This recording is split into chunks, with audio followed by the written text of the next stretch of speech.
প্ৰথম কথাটো হ'ল সমগ্ৰ অসমৰ সাংবাদিকসকলে সামাজিক দায়বদ্ধতাৰে কাম কৰি আহিছে আৰু সদৌ অসম সাংবাদিক সন্থাৰ অধীনৰ গোলাঘাট জিলা সাংবাদিক সন্থাৰ উদ্যোগত বোকাখাটত এই সামাজিক দায়বদ্ধতা পালন কৰিয়ে এই গ্ৰীষ্ম বন্ধৰ সময়ত শিশু নাট কৰ্মশালাৰ আয়োজন কৰিছিলে আৰু এই যে কৰ্মশালা আজি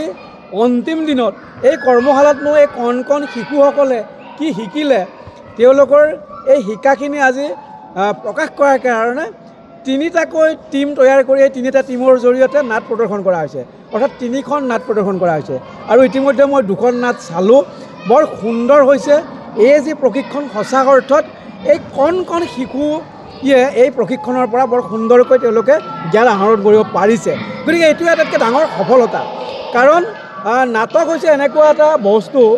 এনেকুৱা পৰিৱেশ্য কলা যাৰ জৰিয়তে মানুহক শান্তিৰ এটা বিশেষ বাৰ্তা প্ৰেৰণ কৰিব পাৰি তেওঁ মনত প্ৰশান্তিও লাভ কৰিব আৰু সামাজিক এটা বিশেষ বাৰ্তাও তেওঁ গ্ৰহণ কৰিব পাৰে গতিকে এই নাটকক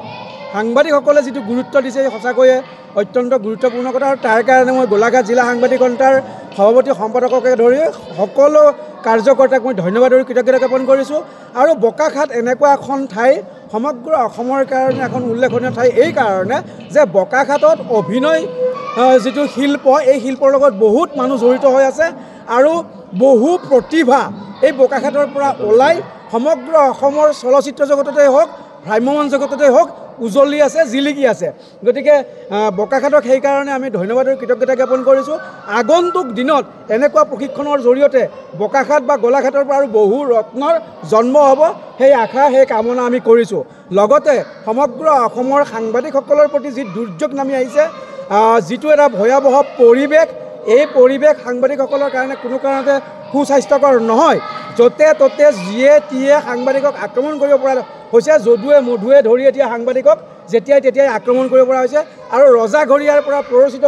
প্ৰৰোচিত কৰা হৈছে সাংবাদিকৰ বিৰুদ্ধে গতিকে সেইকাৰণে আমি সজাগ হ'ব লাগে আৰু সদৌ অসম সাংবাদিক সন্থা এই অসমৰ 33গৰাকী যি সাংবাদিক শ্বহীদ হ'ল এই শ্বহীদৰ তালিকাখন ইয়াতেই শেষ হওক আৰু